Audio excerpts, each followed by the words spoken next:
Ladies and gentlemen, welcome to the Man Behind Ministry podcast. I'm your host, Minister Ryan Smith of the Virgin Street Church of Christ, right here in Tulsa, Oklahoma.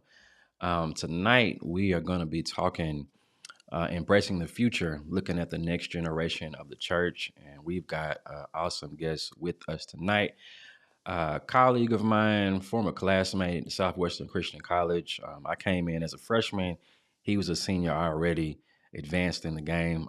But he's, man, if you know Dr. Jeremy Flowers, he is an awesome person. He's an awesome minister. He's just an overall good dude. But, man, I'm excited about what he's going to share with us. Press, if you're on with us live or you're on Team Replay, man, you're going to be blessed by what this exchange that we're going to share tonight. We're not going to waste any more time. Let's go ahead and jump into it.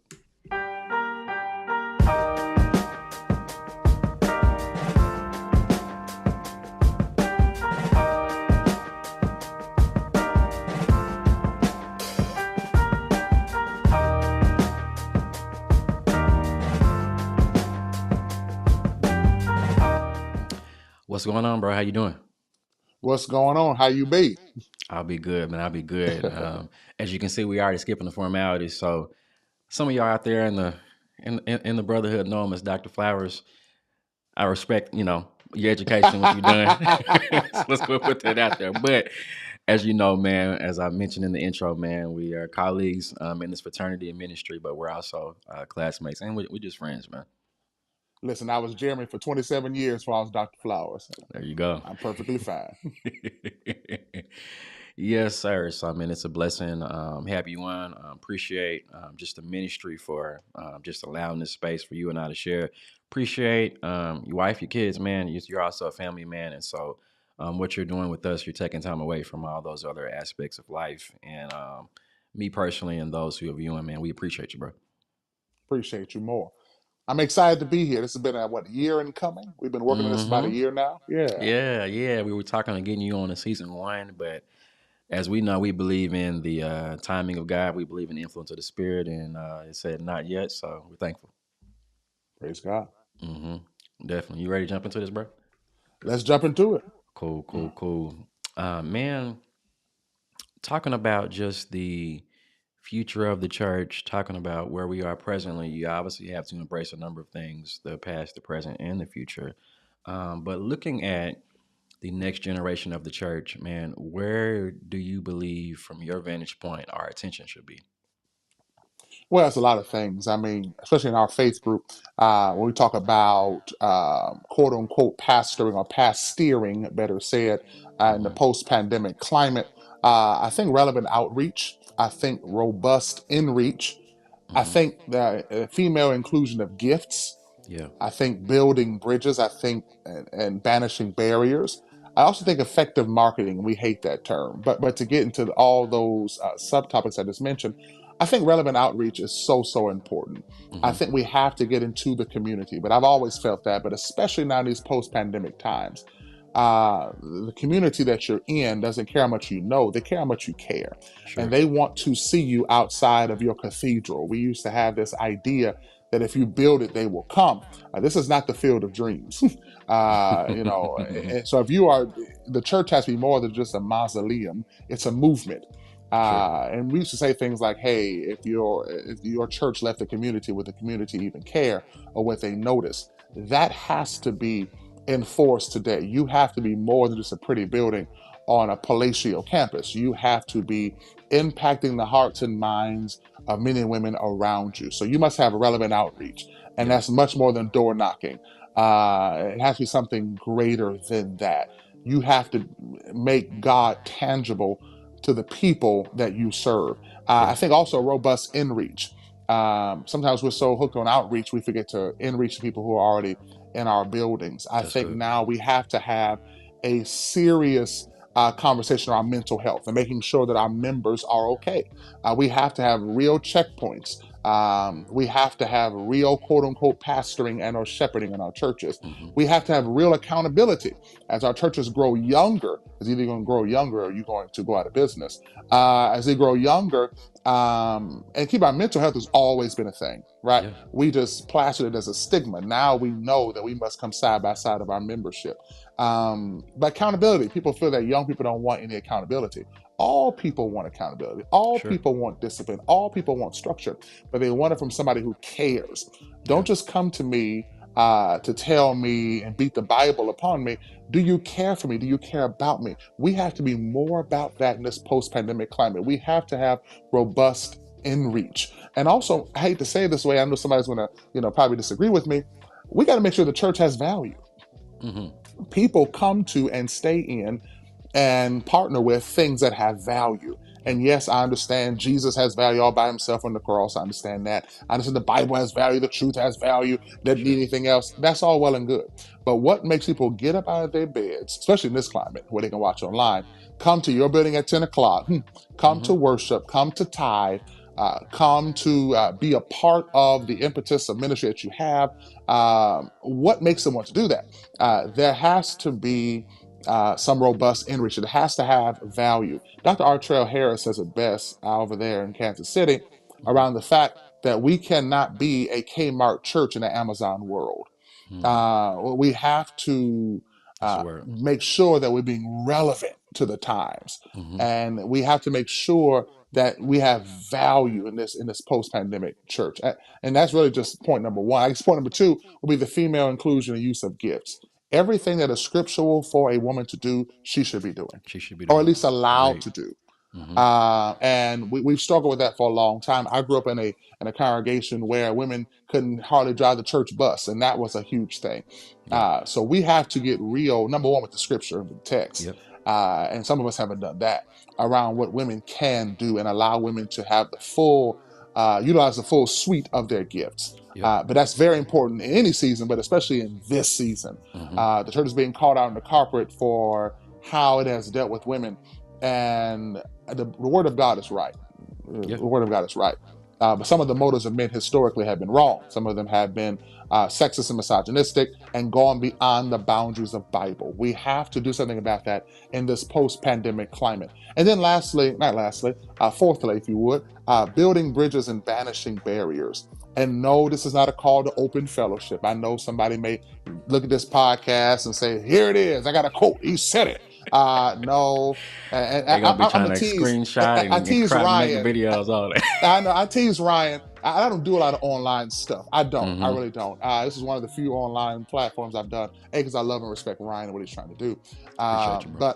But the truth is the truth, and we have to say it. And we use platforms like this. But building bridges and banishing barriers. It's not open fellowship, but we got to make sure the gospel goes to every creature. Sure. And in places where the gospel has already been taught, we have to attempt that the doctrine is correct. And that's two different things. I think too many Yep. times we mix gospel and doctrine. They're two different things. Yep. You can obey the gospel and then not uphold the doctrine. Hmm. And I think sometimes we look at other faith groups we try to replace what we probably need to repair. Mm. So building bridges, banishing barriers, and then lastly, effective marketing.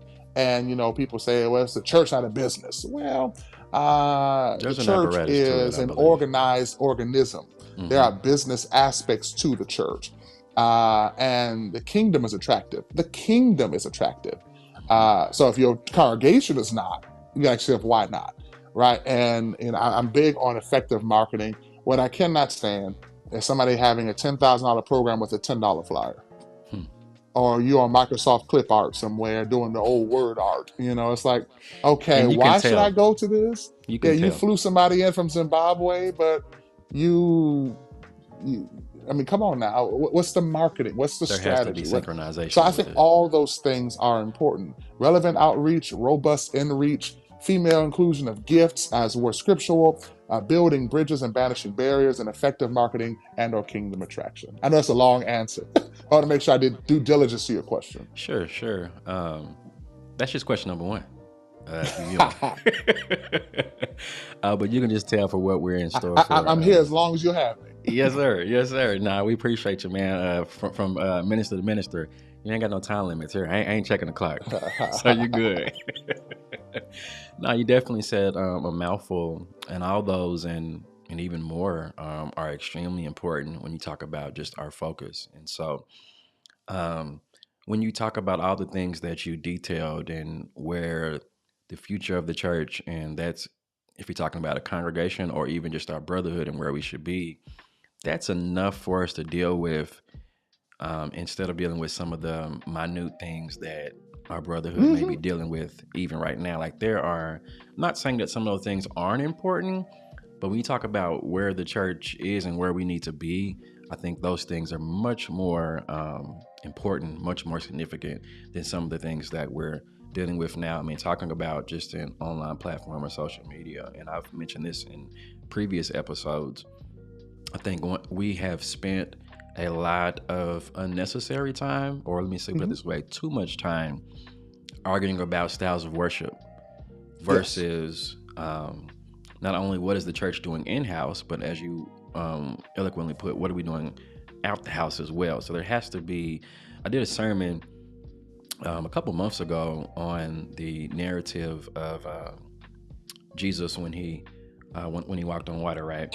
And you have three different classes of people generally in there. You need, and when you talk about a successful church, one, you need thinkers. That was John. John was able to discern that it was Jesus who was speaking to them.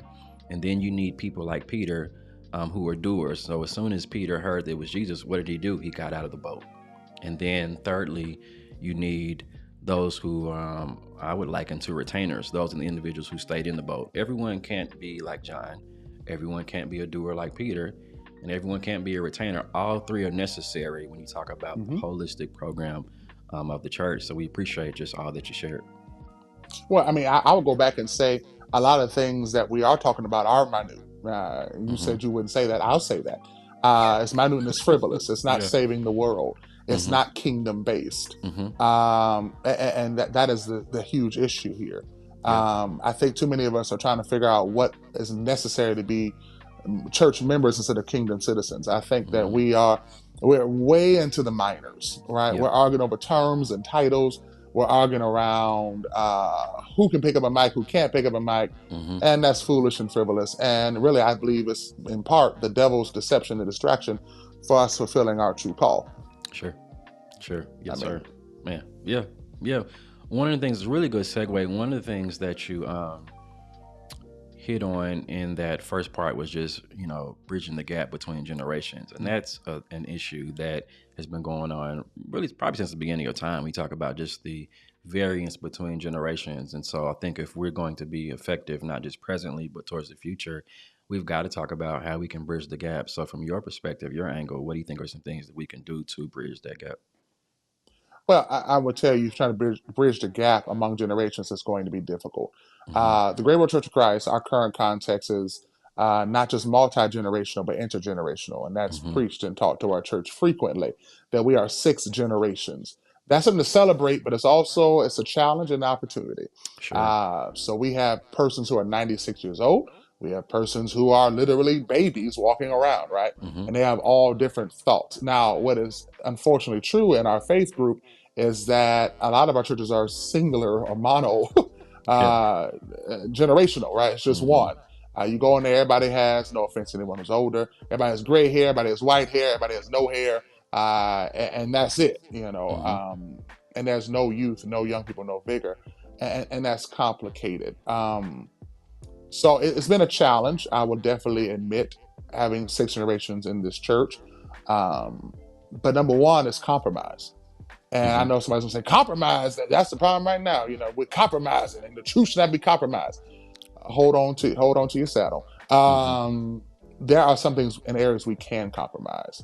I'm not talking about precepts, I'm talking about practices. Yeah. To your point earlier, we all understand the methodology, Mm-hmm. but the methods, right? Mm-hmm. Or the methods rather, methodology. Yeah. Yeah. We have to stop letting accepted tradition masquerade as absolute truth, Mm-hmm. and differentiate that and delineate that as much as we can. Some things are truth, hold fast to truth, Yeah. but some things are tradition. And, we are the same faith group amongst many others, but one time it was a sin to play cards, a sin to dance, a sin to go to the quote unquote picture show, right?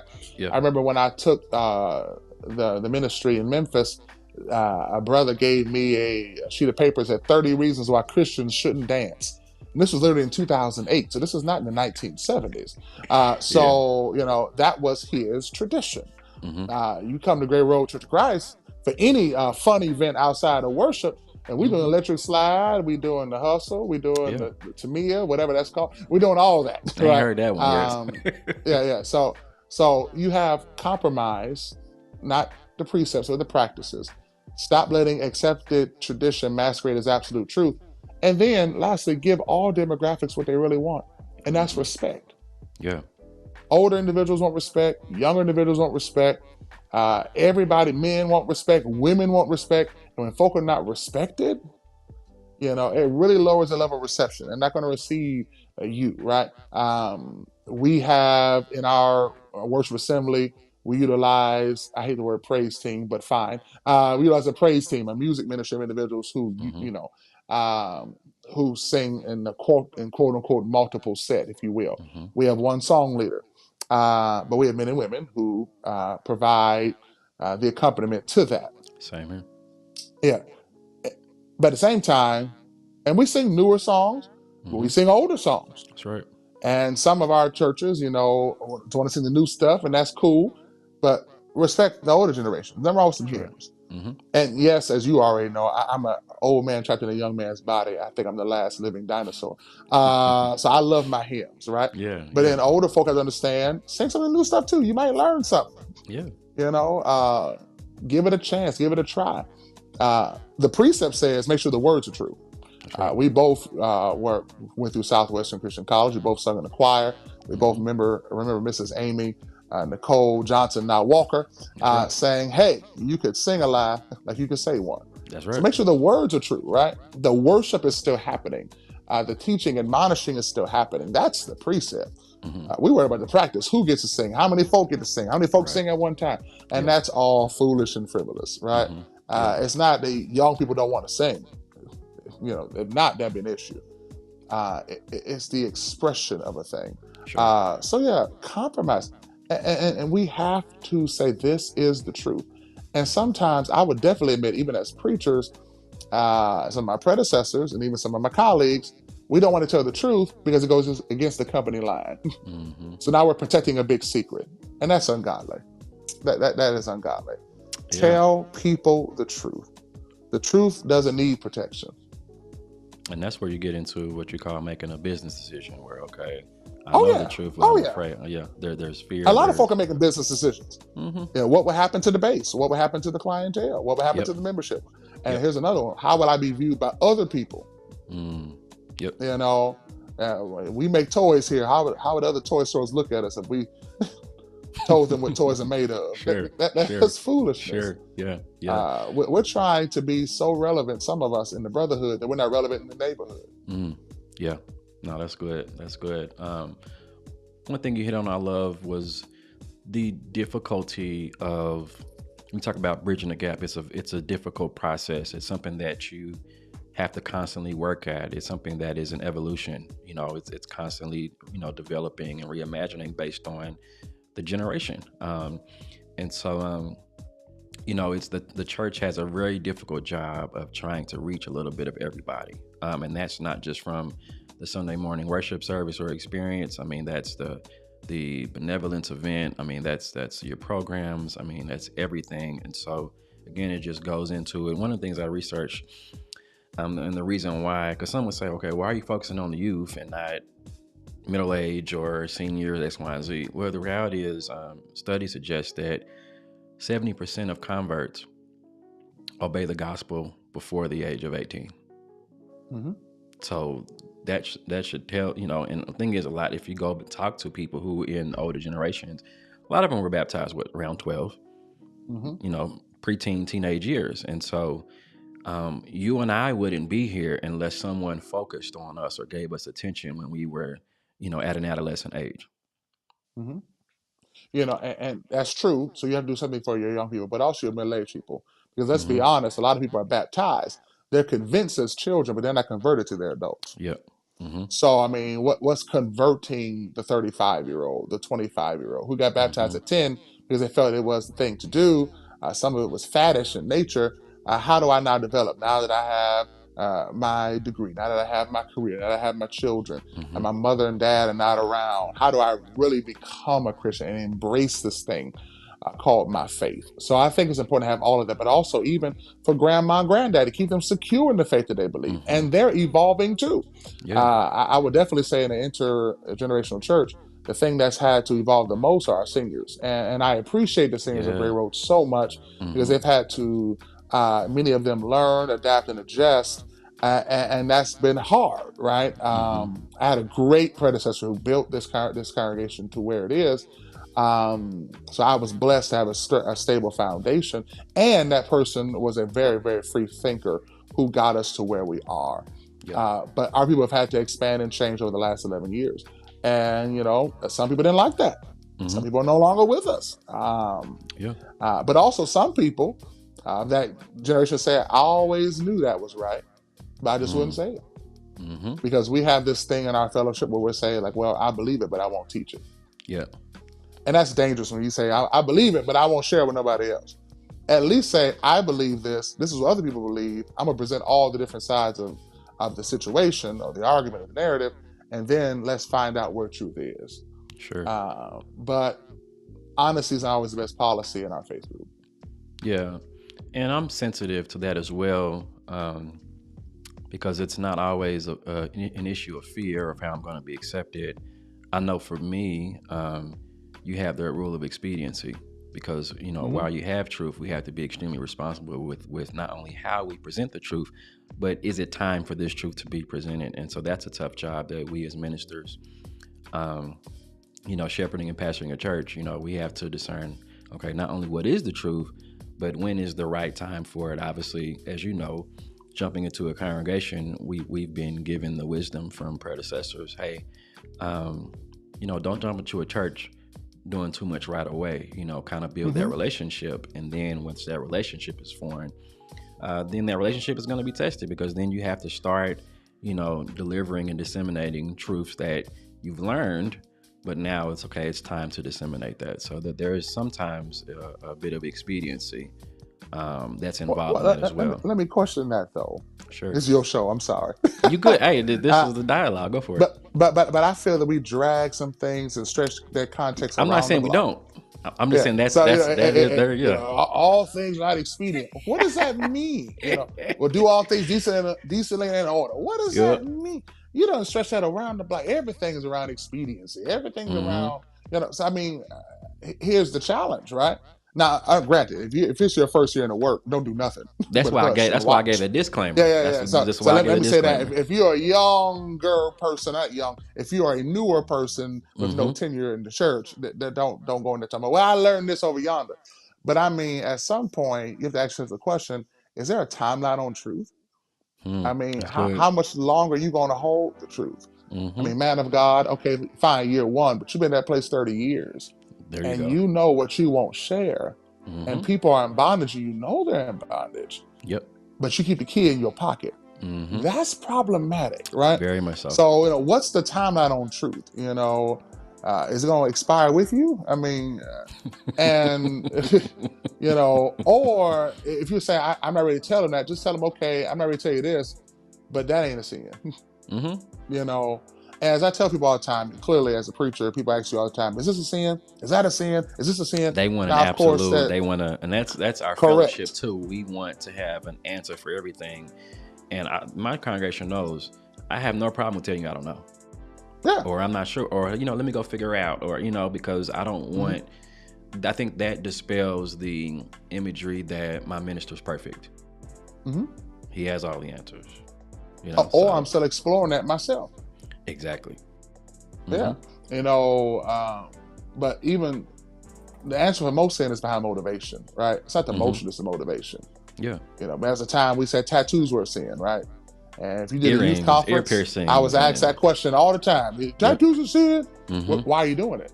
Well, I don't know why I'm doing it. Well, maybe you shouldn't do it. What's the Yeah. motivation? Right. Sure. Earrings, why? Right. Mm-hmm. I have a teenager. He asks questions like, can I get an earring? Why? Why do you want that?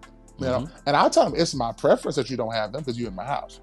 Sure. Now, is it a sin? No. He asks, is a tattoo a sin? No. Mm-hmm. Why don't you have them? Because I don't prefer them. I mean, that means it's a sin. Right. So I mean, we have to get real with that. But we've called everything sin. Yeah. And now it's like either I tell the truth or I lose position of stature. Mm-hmm. So I'll keep the lie going and keep my position of stature. So there's a lack of humility because now I got to walk back the firm stance that I had decades ago, and hmm so that's good. That's And the good. problem is we don't want to say we're wrong, but it's not that you're Mm-hmm. wrong. You're just more informed. Yeah. You can say that. There are sermons I preached 10 years ago I'm ashamed of now. Same. Right? I mean, but I grew up, in the company way, saying the company line. Right? Mm-hmm. Mm-hmm. I came through Southwestern, old school Southwestern, Yeah. at Yeah. least old school up to 2000s before Dr. Evans Southwestern. I mean, Right. There say you his go. name. Yeah, I grew. I came through Tennessee, right? Mm-hmm. So there were things I preached, and I'm like, man, that was a better way to do that. Mm-hmm. Was I wrong? Not quite. You can be not incorrect, but also incomplete. That's You good. can say, hey, I'm more informed now. And I'm thankful. One thing I'm thankful is the Great Road Church and the elders who were shepherding at that time saying, hey, open your mind before you open your mouth. Hmm. That's And the more wisdom. you open your mind, the more you close your mouth on some things. And so, I mean, that was truly, truly a blessing. I can say a whole lot more about that, but you only got so much time. You're good, man. You're good. You're good. But whenever I hear somebody say expedient, is it expedient? It's like, okay, hold on, wait a minute. Yeah, there's What does that's that mean? exactly that's exactly why I prefaced it with that disclaimer. If that's obviously if you're stepping into a situation brand new, it's not expedient for you to come in, turning over tables and hmm rearranging furniture and all that kind of stuff. But as you well put, and okay, if you've been there and you've got some experience, you've got a relationship built, hmm you've got your print on the congregation. Okay, it's time for you to stretch. It's time for you to stretch and go. I'm gonna add to that though. That's true. And after year one, you should start stretching because you as a ministry figure out is that a place you want to stay. Mm-hmm. Yeah. And I tell everybody, you'll know in 5 years whether that's a place for you. Yeah. And you should be waiting there year five talking about, well, I think I'm gonna show this now. If you can't be yourself by year five, really by year three, Mm-hmm. then you need to reevaluate, is this the place for you? Yep. Every church ain't for every preacher, right? Mm-hmm. So, I have my ministry, they have that congregation. The two things have to fit and marry at some point. Mm-hmm. Now, if it does well, it'll marry to where it becomes so seamless that you can't even tell the two Can't tell the apart sometimes. difference. Mm-hmm. Yeah. So, but I mean, but at some point you have to say, look, this is when you get Jeremy Flowers, this is what you're getting. These are my Yep. beliefs, right? Yep. This is how I approach ministry. And I definitely know. I tease Grey Road all the time. Say Grey Road made it to where I'm not really marketable to too many places anymore. Because I'm gonna be like, this is who I am. We don't Mm-hmm. like that. I understand. What you see is what you You get. know, hey, what you see is what you get. And Jeremy Flowers don't have a diet version. Mm-hmm. Love it, man. Um, Looking at another angle, three terms you used just with bridging the gap. That's really a good segue. Learn, adapt, and adjust. Um, and that's a holistic approach, especially when it comes to the brotherhood, but also the individual, the local church. And one thing that we've had to learn, adapt, and adjust is the realm of technology. It's Mm-hmm. always been a thing, as we've mentioned Mm-hmm. with other aspects, but as we mentioned in season one, but it's still relevant because you have congregations who've yet to really leverage technology because it's technology has become foundational to ministry at this point in the game. Mm-hmm. You talked about the church being attractive, the church being relevant, and when you talk about the future, technology, you can't go really too far without talking about technology. So how can we leverage technology in the ministry and for God? Well, maximize it. I mean, in every way that you can. Number two, see what other people are doing. We love recreating the wheel when we don't have to. Hmm. I want to see who's successful at it. Ryan Smith and Virgin Street are successful at it. If I have a technology idea or say, hey, what's my next? I'm calling Ryan Smith, right? Hmm. And utilize some market research and then refine it. When I say Sure. market research, and y'all excuse me, I know some people are like, it's about the Lord's church, not about business. Well, that's what my doctor said. I'm sorry. And also, Yeah. that's just who I am. I mean, it's an organized organism. That's what church is. Hmm. There are business aspects to it. Um, so market research. Hey, who's my now? Who are my folk? Right? How do they Hmm. engage technology? Who's my next? Whoever that next is, right? And be real with your next. By the way, stop trying to attract what you don't have Hmm. or what you can't get to. Yeah. You know, we want all young people. You ain't got a single young person in your church. You know, you just don't. And I know folk who enjoy multicultural, multi-ethnic churches are going to disagree with me, and I'm fine. I think all people should come to Jesus. We welcome all colors, shades, and hues at the Gray Road Church. But a lot of times you're going to check what you already are. We are a majority African American congregation, Hmm. business professionals, um, ages whatever to whatever, right? We're a church of Hmm. project managers, engineers. So that's probably what we're going to attract more families who are African American between the ages Hmm. of 25 and Yeah. 55 who are project managers, engineers, work at Procter& and Gamble, Johnson Johnson, or whatever have you. This is Cincinnati, Ohio. This is the Gray Road Church. I say all to say market research, who you have now and who's your next. Say, Yeah. hey, what would attract you to church? What technology you feel the church should be using? And I Hmm. say all that from the standpoint that I'm a dinosaur, right? I am not techie at all. My wife is extremely techie, right? Hmm. I had never used Zoom until the pandemic, Exactly. ever, Yeah. ever, Hmm. right? So when the We didn't even know pandemic it existed. happened, yeah, yeah. And my wife knew it existed because she had already started doing women's conference stuff and Hmm. women's Yeah. ministry stuff, but she's techie. Hmm. So when church shut down, everything for us went on Zoom. We met 5 times a week. Hmm. I'll tell you more about that later, but we met 5 times a week. Gray Road really never shut down. Right. And we got tablets. We got a grant. We got tablets and Wi-Fi for all our members. Everybody had a way to stay in touch, right? Yeah. I'm going back to our Trails comment from earlier. He wrote in his book about how the church must be high tech and high touch. Right? You have to find a way to do both of those things, but maximize it. So Zoom and podcasting. One of my elders, who's in his 70s, was the one who said, "Hey, we've been doing reels because I watch TikTok." Jeremy Flowers in his 30s does not have a TikTok account. I He don't. doesn't Well, have I it. don't He doesn't either. have an Instagram account. He doesn't have a Snapchat account.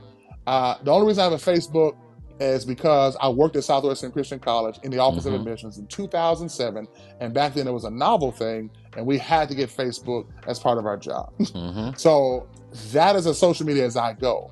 But who has reels now? Me. Hmm. Who's wading through Instagram? Me. Who has people doing TikTok and stuff like that? Me, because I have had to realize you have to maximize it. And it's important that you embrace technology, especially live streaming. Now, let me take a caveat and say Gray Road has had live streaming before the pandemic. We were doing live streaming 10 years ago, 15, as long as it's been around. We've Hmm. had capable people who've done it. Now, are we a ton better now at it? Yes. No more Sure. dark pictures and shade and shadows and all that was cool back in 2016, 2015. Hmm. But now, the age of PTZ cameras and multi shots and and all these things. It's important because, and I tell our church this, live streaming is evangelism. Mm-hmm. There was a time, and I remember this time, when the internet was still more of a novel, a new idea, and churches were talking about should we or should we not get a web page, because back in the day you had the yellow pages, which if you're Yep. listening to this broadcast under a certain age, you know what I'm talking about.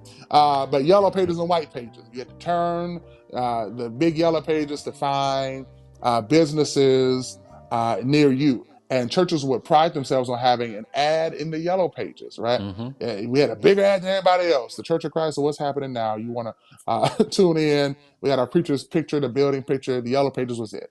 So we went to the internet. It was, well, do we need that? And I remember Mm-hmm. sitting in a panel discussion in the state of Mississippi about how the church should not be on the internet because the devil's on the internet. The devil everywhere. Mm-hmm. So now having a web page really means nothing, Yeah, because people are going to tune into your live stream. that's right. So if folk come to Gray Road, they're gonna say, "Oh, you say it's your first time? Yeah, but I've been following you guys the last month on Mm-hmm. live stream, and I Yep. decided to come." Yep. So is technology important? Yes. We do more through technology than we do on door knocking and everything else, right? Mm-hmm. Second, or rather, probably ahead of our radio program is now our live streaming.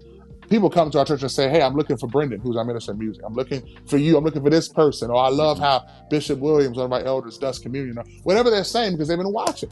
Right. They've been present. So maximize it. See what others are doing. Don't recreate the wheel. Utilize some market research and refine it. Get better and better and better.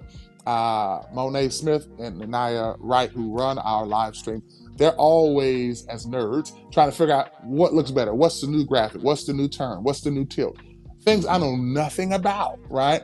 But I realize that the message that God gives me is not made relevant to certain populaces without technology. Yeah. It just isn't. Yeah. So I tell people, that is probably the most important ministry you have right now. The pulpit, the education department, and then your social media department. Sure. And it's sad, especially I'm talking to one of my mentees today about some of our large scale events, our quote unquote national events, Mm-hmm. that do not utilize live stream technology. And it's like, Exactly. so never happened. Yeah. Basically, that's that, and that's Because without how. social media, it didn't happen. Yeah. Yeah. That's how this generation and those coming up, they're like, oh, Mm-hmm. if you didn't take a picture of it, if you didn't, and to a degree, that can be problematic. But when you talk in terms of ministry and effectiveness, you gotta, like you said, you gotta reach them where they are. But also, I mean, your sermon has more reach, right? A Mhm. sermon for 45 minutes preachers once in the auditorium. Yep. It preaches time and time again. And now, even with reels and other things, now it's snippets, right? Because people Mhm. learn quickly. Nobody's gonna sit down who is foreign to Jeremy Flowers and watch an hour of Jeremy Flowers. Attention span. too. Somebody will watch 90 seconds of Jeremy Flowers and say, "What's the rest of that? Can I get the clip?" Right? Mhm. And attention spans have changed. They have Mhm. changed. And that's hard for dinosaurs like me, because I'm gonna give you a whole hour. I mean, that's just how I preach. But I mean, attention spans have changed. I recognize I used that. to. It's when I used to. I realize that from my online folk. I used to. He know. I know, but I also know who I am, right? And Mhm. there's adaptations that have to go along with that. Mhm. Now I will say, if you're saying something, it don't matter how long you're talking. That's true. Some folks should be preaching for 20 minutes. Yeah. I see that's You gonna be the ain't- clip everybody gonna use. Some Right. folks should be preaching 20 minutes. If you didn't get anything else, just realize some people should be preaching. Yeah, for 60 some people tweet that. Some people ought to be preaching 20 minutes. Some people, ain't no reels, ain't talking about, they going round and round. Mm-mm. And let me say this for folk, get on me. I never talk about who can and can't preach. That's God's business. Mhm. God puts the gifts in us and he can take it any time. That's it. But some folk are talking on behalf of God who are gifted by God. And that's a whole other story for a whole other Mhm. time. And it really breathes into the future of our brotherhood, the preacher shortage that we have and the crisis that we have. Yeah. That's Yeah. a show by itself. Yeah. Yeah. It really is. It really is, man. No, that's good. And you talk about that shortage, and one of the things that we see biblically in leadership, but we can make a sub application just to in general with just the youth, is that whenever God moved the people forward, he always went younger. He always went younger. And so at some point we always hear from current and older generations, the line taking the reins, right? And Mm-hmm. so, what can we do? Because the reality is, I was telling, I think I was talking to David Watkins a couple episodes ago, and we were talking about just where we are at our age. We're Mm-hmm. not young, but we're not old either. We're kind of a tweener, if that makes sense. And I sound even old saying that, but we're kind of a That's tweener. why I'm laughing at you saying that, because I'm a little bit older than you, and I'm a month older than David. But that's okay. Right, right. So we're kind of tweeners where we're kind of in this in between phase, in that gap there between being too young, but also being, a little older. And so, but what can we do to kind of assist? Number one, our generation, 'cause some still haven't successfully taken the reins, and then there are some who are younger that want to, but of course need some more guidance. They need some mentorship, and we can talk about that as well, because that's something that you're very, very, very, you're not only interested in, that you do mentor. And so, how can we prep the future of the church to really take the reins? Because that's an issue that we hear a lot with current and older generations. Yeah. Well, I mean, for a preacher's standpoint, and this is no offense to anybody who's been doing this a long time, I thank God for you. Mm-hmm. But preaching's a young man's game. It's a It's, young man's game. mm-hmm. I pray that I'm healthy, that I'm out of this at a certain age. The church already knows that age. I do not want to be prepping sermons at 80. Correct. Now, I I mean, just had the now same if somebody asks you to conversation preach, before we got on. I want to preach till I die. I understand that. But I Yeah, do not want to be the full time minister of a church at 80 plus years old. I correct. have seen a mentor do that. I've seen two mentors do that.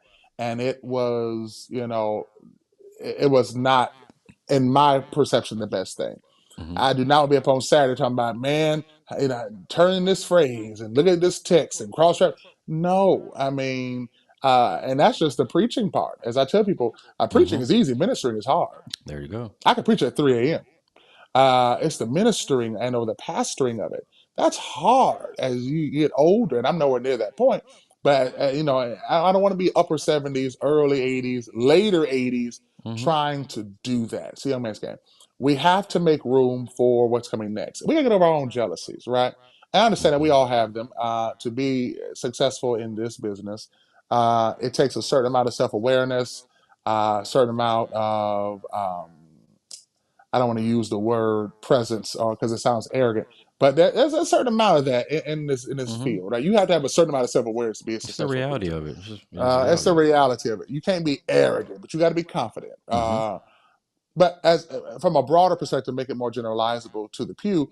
Uh, Delegate, appreciate, and celebrate. We have to delegate. Who's me if me ain't around?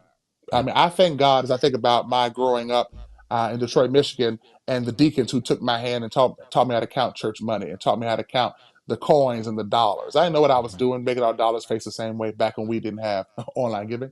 Correct. And that's what cracks me up. The folk worried about online stuff are the same ones got online giving. Never mind. Well, you pay your bills However, online. yeah. So you want your tabs online, but you don't want to Mm-hmm. live stream. Hmm. Hmm. However, but those little lessons, somebody said, I'm gonna delegate this to Jeremy at 10 years old, right? And that kept me engaged in church, kept me around church.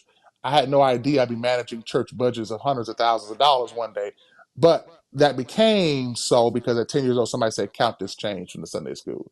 Count these dollars, make sure that the heads face the same way. you know, Delegate and then appreciate folk. Thank you. Mm-hmm. Most people just want to thank you. The church is almost all volunteer force, which is why it's always interesting as a manager to manage it, right? Mm-hmm. You have to manage people who are volunteers as if they're being paid and Yep. make people work for you as if they're being paid when they're not. Mm-hmm. You better appreciate people. A lot of folks just want to hear thank you. They're doing it for the Lord, not you That's anyway. it. They That's want to it. thank you, Mm-hmm. appreciate you. Whenever I end the call with anybody active in our ministry, I always say, I appreciate you, right? Sure. And then celebrate. Thank God that these people have done this. The same thing with young people. Again, they really want respect. Say, hey, young man, young woman.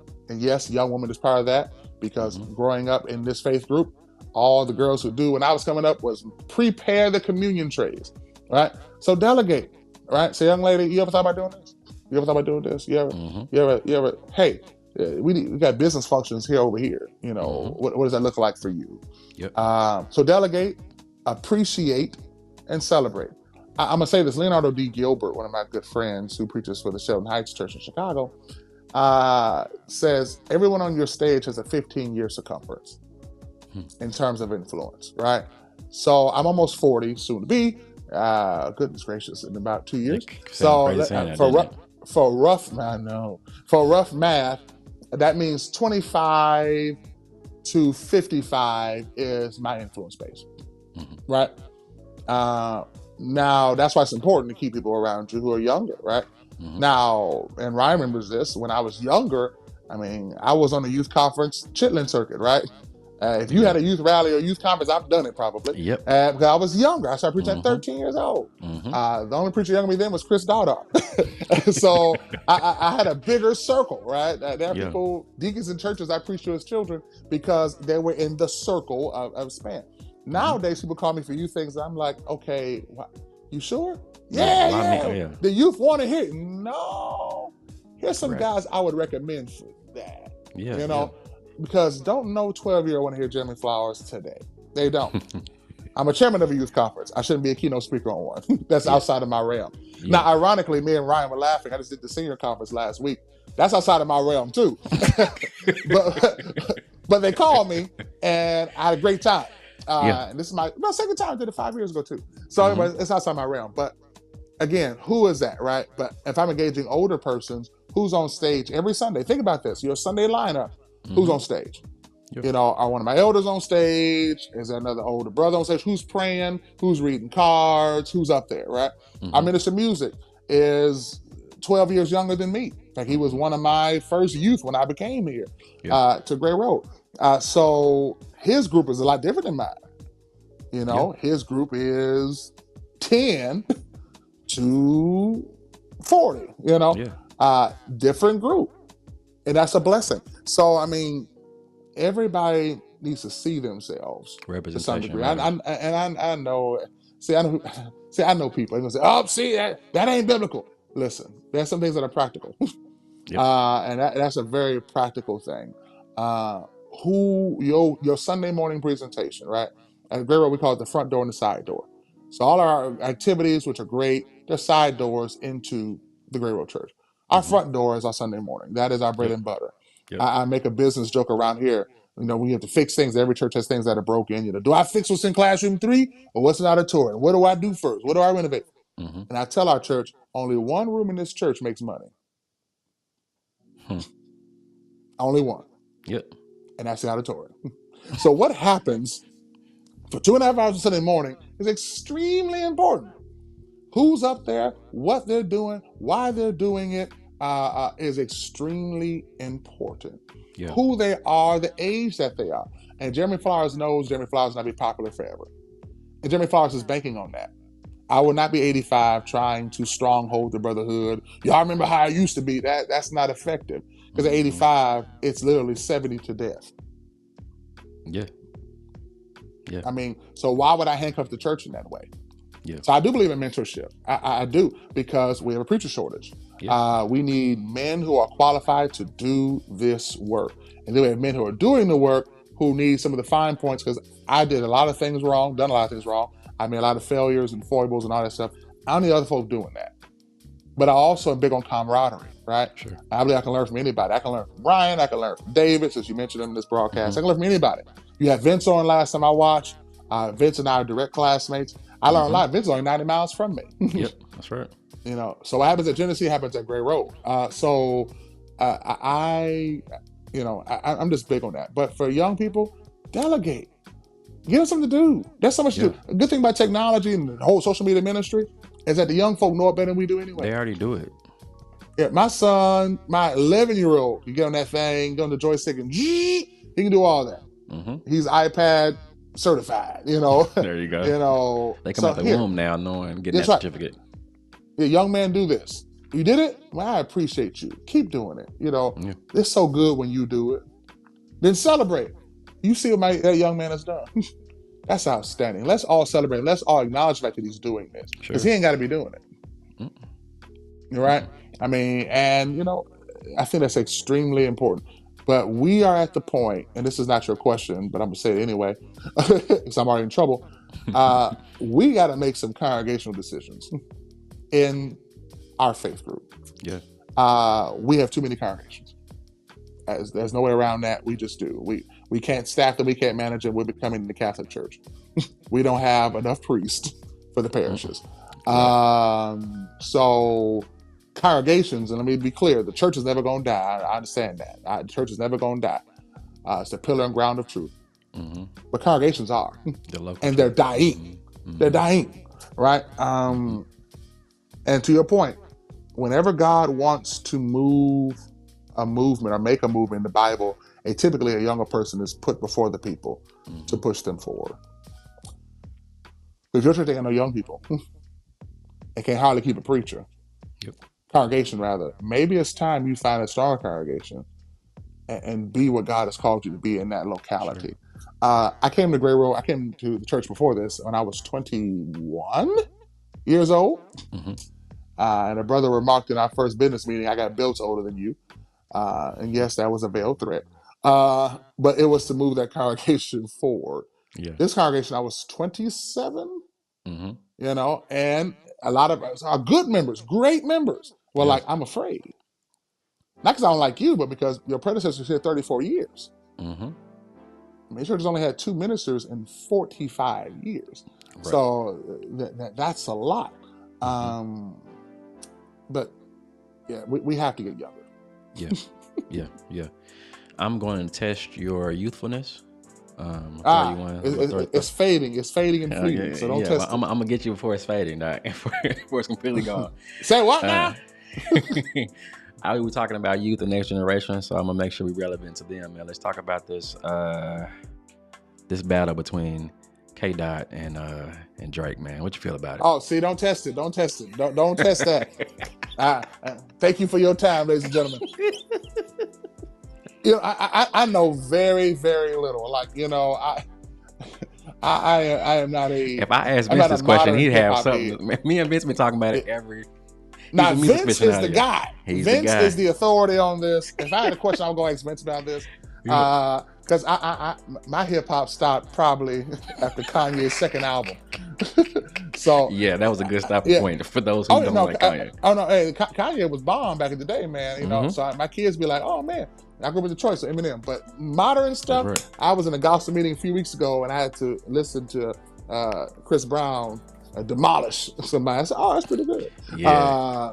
But everything Bravo. after that, Meet the Grams, I have not listened to it yet. I'm terrible, I know, and I'm sure when this broadcast goes out, my members gonna be like, "Oh, let me catch you up," You're right. so you know what you're talking about next time. Yeah, so. Again, my youthfulness is. I told you I'm a dinosaur. My youthfulness is You fading. good, man. I got to keep us relevant, baby. There you go. See. That's why we have young people at Gray Road. 15 years to come. That's it. That's it. And you got to address the stuff they're talking about, So, Mm-hmm. lastly, though, man, we appreciate you being on, man. What are some? Oh, You got yes, some sir. final thoughts and advice, man, just for the viewers, man. Man, study to Mhm. show thyself approved. I know it seems like a whack ending, right? But study to show thyself approved. And yes, and yes, it's a preacher text, and yes, it's directed to the man of God, Timothy. I think it is applicable to all members of the body of Christ. And this is why I say study to show thyself approved.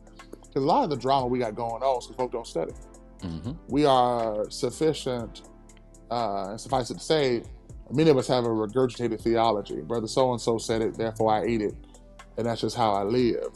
Right. And we can't prove scripture to save our lives.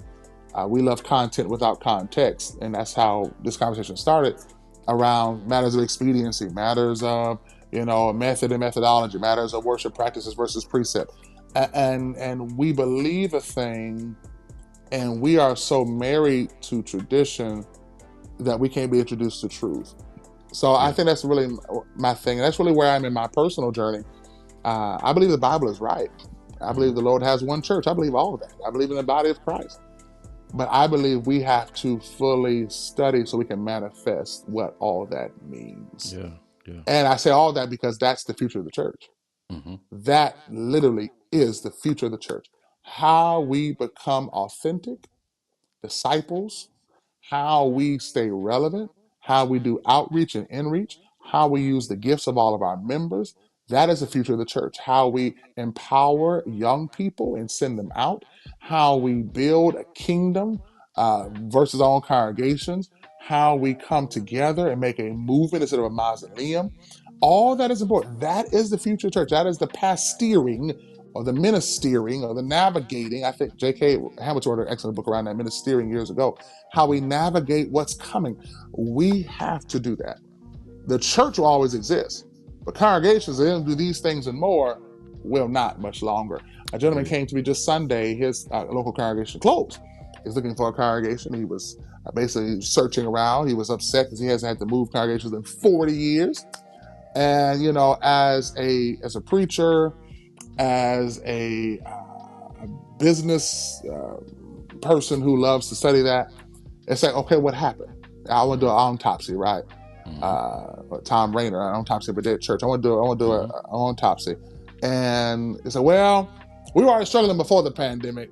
Then the pandemic came, and then we closed. And we didn't have no spirit. We had no young people, and we wouldn't get online, so that was just it. So the whole movement is gone Right. because you wouldn't adapt, right? Mm-hmm. And let me say that I gotta quit. It's like preaching. I gotta quit. Every church has its own culture, climate, and change. Sure. So as you're adapting, remember your culture, remember your climate, remember your mechanisms of change. But you got to change. Mm-hmm. Words of Dr. David Lane. Healthy things grow, but growing things change. Mm-hmm. So you're going to have to change. And that's everything, right? Look at Yeah. dress code. Dress code has changed. Yep. Very few men in our church wear suits anymore. Uh, I might be the youngest person who wears a suit, and that's because I like suits. But I mean, I still it's wear so them good. too. I Everything's just changed. diversify my wardrobe. I, I like to dress So, up. so, so, what do you wear on Sunday morning? It depends. Actually, honestly, you talked about practicality. It depends on the time of year. Most Okay. of my members know from after homecoming Sunday, which is the last Sunday in June for us, Yeah. from August, from the summer till fall when it starts cooling down. I'm not wearing a suit because it's not practical. It's just too hot. Yeah. It's too hot. Now then, when the Yeah. when the fall peaks around, I'm wearing a suit. Okay. Just so it depends. So yeah, I like to be a little versatile. Yeah. I mean, it all depends. I mean, that's just one example. I mean, I wear a little bit of everything now, but I've been preaching 25 years next year. I didn't wear jeans in the pulpit till last year. That, That that was the sounds about first right. time ever, ever, Mm-hmm. ever, ever. And it was Youth Sunday. Well, And the see, thing was stay lit. And I'm like, okay. So we got t-shirts, jeans, and gym shoes. And y'all want me to preach on Sunday. Yeah. It's like, okay, it's a mental block. Nothing truth related, just tradition, right? yeah, This yeah, is the yeah, yeah, yeah. uniform. As long as you know. I mean, but I remember when I came to Gray Road, suit was it. I Mm-hmm. remember the first Sunday I didn't wear a tie with my suit. And one of my good deacons said, you okay? You left your tie at home? And I was like, no. And I preached that Sunday. It was intentional, actually. I purposely did not wear a tie that Sunday to Yeah. preach, actually clothe with Christ and make the example. Mm-hmm. But I remember that. I remember when I started wearing quote unquote clergy jackets, right?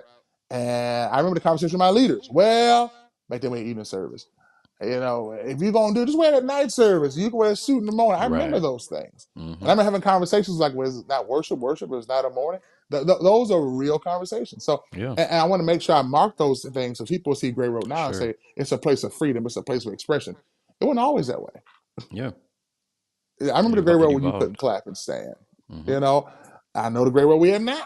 Yeah. It's two different paradigms, but it's very, very interesting. But yeah, I mean now, you know, Brendan, who's our minister of music, if he wears a suit, shirt, and tie, it's a funeral on my anniversary. That's You there you know, go. It's a special that, occasion.